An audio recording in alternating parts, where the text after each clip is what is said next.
Hello guys. Now जो अब हम डिस्कस करने जा रहे हैं वो एक बहुत ही इंपॉर्टेंट आर्टिकल है, मीन और average value of AC. And this concept is very very important क्योंकि न्यूमेरिकल पॉइंट ऑफ व्यू से भी इंपॉर्टेंट है और इन कॉन्सेप्ट्स का हमने आगे यूज भी करना है फर्दर आर्टिकल्स में।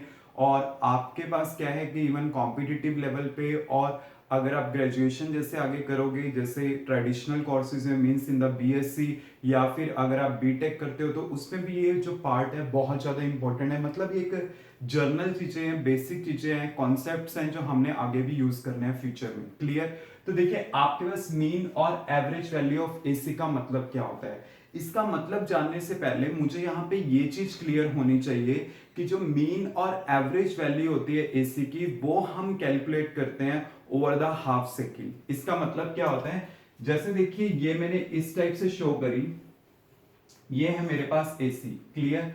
अब क्या है कि जो एसी का कैलकुलेशन मैंने करना है वो मैंने कैसे करना है, ओवर द हाफ साइकिल करना है, not at the complete cycle. मैंने कंप्लीट साइकिल के ऊपर इसको कैलकुलेशन नहीं करना। मतलब क्या है, इस वैल्यू को मैं कैलकुलेट नहीं कर सकता over the complete cycle. Clear? क्यों? क्योंकि देखिए आपके पास क्या है कि जितनी वैल्यू यहाँ पे पॉजिटिव होगी उतनी ही क्या होगी, नेगेटिव होगी। जैसे मान लीजिए अगर यहाँ पे +5 है तो यहाँ पे क्या होगा, आपके पास -5 होगा। तो आपके पास क्या होगा, +5 -5, इसका एवरेज क्या आ जाएगा, आपके पास 0 आ जाएगा। तो अगर एवरेज वैल्यू यहाँ पे 0 आ रही है तो उसका कोई बेनिफिट नहीं है। क्लियर? इसलिए क्या करी जाती है, हाफ साइकिल के ऊपर कैलकुलेट करी जाती है। क्लियर? जैसे मान लीजिए यहां से यहां तक कंप्लीट टाइम है capital T, this is a time period, और इसका जो हाफ होगा वो कितना होगा, t/2। तो मैंने क्या करना है, इसे हाफ टाइम पीरियड मतलब 0 to t/2 तक ही कैलकुलेट करना है। क्लियर? अब देखिए मीन और एवरेज वैल्यू ऑफ एसी का मतलब आपके पास क्या होता है, इसका स्टेटमेंट का मतलब क्या होता है। क्लियर? आपको इतना तो पता चल गया ना कि मैंने इसे ओवर द हाफ साइकिल मैंने कैलकुलेट करना है, मींस अप टू t/2 तक। क्लियर? क्योंकि ये as a conceptual problem paper में आया हुआ है। क्लियर? अब जैसे क्या है, मीन और एवरेज वैल्यू जो एसी की होती है, ठीक है, वो मैंने क्या करना है, इसकी वैल्यू को डीसी के थ्रू फाइंड आउट करना है। मेरी चीज को जो मैं आपको बता रहा हूं, कॉन्सेप्ट्स को समझा रहा हूं, प्लीज उसे ध्यान से समझना, बिकॉज इसकी स्टेटमेंट जो है वो बहुत ज्यादा टिपिकल है, बट आपने उसे अंडरस्टैंड करना है। क्लियर? उसके लिए मैं क्या ले रहा हूं, जैसे सपोज करो ये मेरे पास एक सर्किट है जिसमें मैंने डीसी को अप्लाई कर रखा है, ये मेरे पास एक सर्किट है जिसमें मैंने क्या कर रखा है, एसी अप्लाई कर रखा है। ठीक है, समझ में आया? अब देखिए आपने क्या करना है, मीन और एवरेज वैल्यू आपने एसी की फाइंड आउट करनी है। This is a basically AC oscillator जो एसी को प्रोवाइड करता है। क्लियर? तो मैंने क्या करना है, इसके थ्रू इसकी वैल्यू फाइंड आउट करनी है। क्लियर? जैसे आपको पता है एसी के केस में टाइम पीरियड क्या लेना है, मैंने हाफ लेना है। तो मतलब जितना टाइम मैंने यहां पे लिया है उतना ही टाइम मैं यहां पे ले रहा हूं, क्योंकि डीसी में मुझे टाइम नहीं पता होता, बट हाँ अगर मुझे इसका टाइमिंग पता है तो उतना ही टाइमिंग मैंने यहां पे अप्लाई कर दिया। जितने अमाउंट का चार्ज मैं यहां पे सेंड कर रहा हूं उतने ही अमाउंट का चार्ज मैंने यहां पे सेंड करना है। क्लियर? तो मतलब यही वाला चार्ज यूज करके, यही वाला टाइम यूज करके आपके पास यहां पे जो करंट का वैल्यू आता है वो क्या ट्रीट होगा, मीन और average value of AC. Clear? Means जो मीन और एवरेज वैल्यू एसी की होती है वो आपके पास होती क्या है कि means it is equal to the amount of the steady current, और we can say it is the amount of the DC direct current. ठीक है, जो क्या करेगा, सेम अमाउंट ऑफ चार्ज को सेंड करेगा सेम इंटरवल ऑफ टाइम में जितना हम एसी में सेंड करते हैं। क्लियर? तो उससे जो आपके पास जो करंट का वैल्यू आएगा वो क्या ट्रीट होगा, आपके पास मीन और average value of AC. Means इसी के पैरामीटर मैंने इसमें यूज कर रहे हैं, मतलब चार्ज जितना इसमें है उतना ही इसमें, टाइम जितना मैंने इसमें लिया उतना ही इसमें। इससे जो आपके पास डीसी का वैल्यू आता है, स्टेडी करंट का वैल्यू जो आता है वो क्या ट्रीट होगा, एज द मीन और average value of AC. Clear? मतलब एक तरह से मैंने एसी की कैलकुलेशन करी है थ्रू डीसी। क्लियर? अब देखिए इसकी डेरिवेशन आप कैसे कर सकते हो। आपको पता ही है कि अगर मैंने यहां पे ऑल्टरनेटिंग करंट को शो करना है तो इंस्टेंटेनियस करंट को आप कैसे शो करते हो, I equal to I naught sine omega T. As you know I equal to क्या होता है, D Q by D T.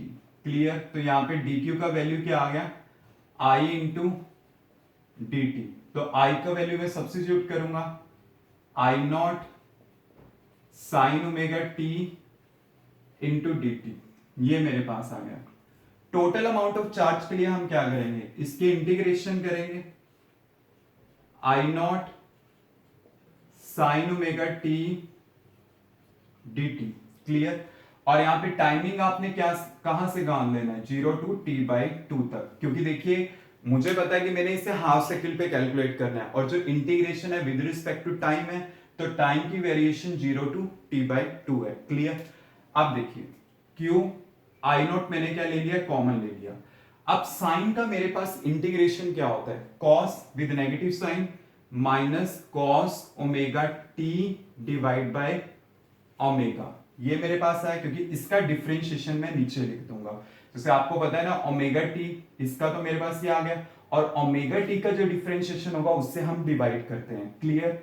और लिमिट क्या होंगी इसमें, 0 to t/2। क्लियर। अब मैं कॉमन ले लेता हूं, minus I not by omega cos omega t/2 minus cos 0। Clear. हमने क्या कॉन्सेप्ट यूज करना है, अपर माइनस लोअर लिमिट।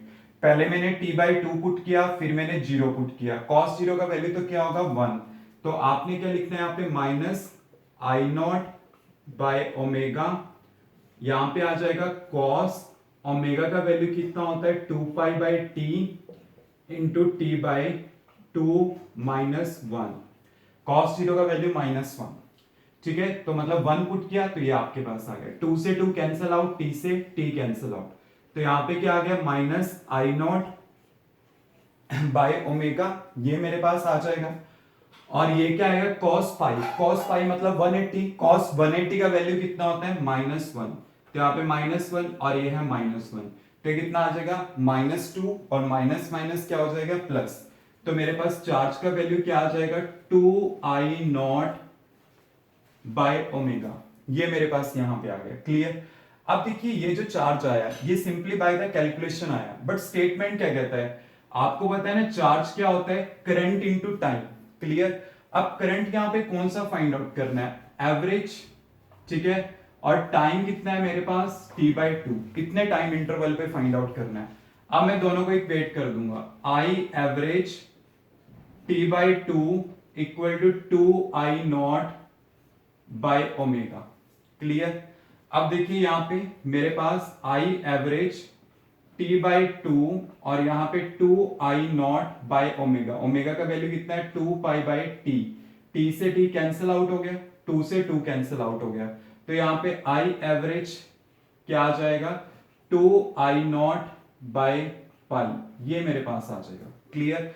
अब जब मैं इसकी कैलकुलेशन करता हूं 2/पाई की, तो मेरे पास आता है 0.637 I0, तो ये मेरे पास होती है आई एवरेज का वैल्यू। क्लियर। 2/पाई इंटू I0 ये याद रखो, या फिर इस टाइप से आप याद रख सकते हो कि जैसे मान लो आपको करंट दिया गया और उसका पीक वैल्यू है, पीक वैल्यू अगर आपको मेंशन है देन आप उससे उसके एवरेज वैल्यू और we can say mean value आप इस टाइप से कैलकुलेट कर सकते हो। और परसेंटेज वाइज अगर देखा जाए तो आपके पास जो आई एवरेज होता है, जो एवरेज करंट होता है वो कितना होता है 63.7% ऑफ इट्स मैक्सिमम वैल्यू, इस टाइप से आपके पास होगा। और इसी में मैं आपको बता देता हूं कि जैसे हमारे पास होता है मीन और average value of alternating EMF, जैसे यहां पे मैंने किया था अभी ऑल्टरनेटिंग करंट के बारे में, तो ऑल्टरनेटिंग ईएमएफ भी मैं यहीं पे डिस्कस कर लेता हूं।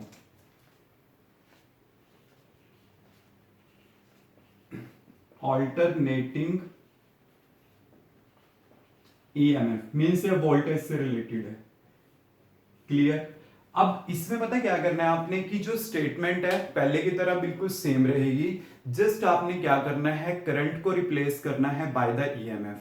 आपके पास सारी स्टेटमेंट क्या रहेगी, बिल्कुल सेम रहेगी। क्लियर। सिर्फ करंट को आपने ईएमएफ से रिप्लेस किया, टाइम पीरियड भी सेम रखना है और चार्ज भी आपने सेम रखना है। क्लियर। बिकॉज यू नो कि किस पैरामीटर की जरूरत है मुझे करंट फाइंड आउट करने के लिए। अगर इसमें देखा जाए, अगर मुझे चार्ज भी पता है टाइम भी पता है तो करंट आ जाता था। यहां पे आपने ईएमएफ फाइंड आउट करनी है, आपने कुछ नहीं करना, इसके लिए कोई नई डेरिवेशन की जरूरत नहीं है, आपने सेम डेरिवेशन पहले वाले ही फॉलो करनी है। जस्ट जैसे मान लीजिए आपके पास रिजल्ट आया। क्लियर।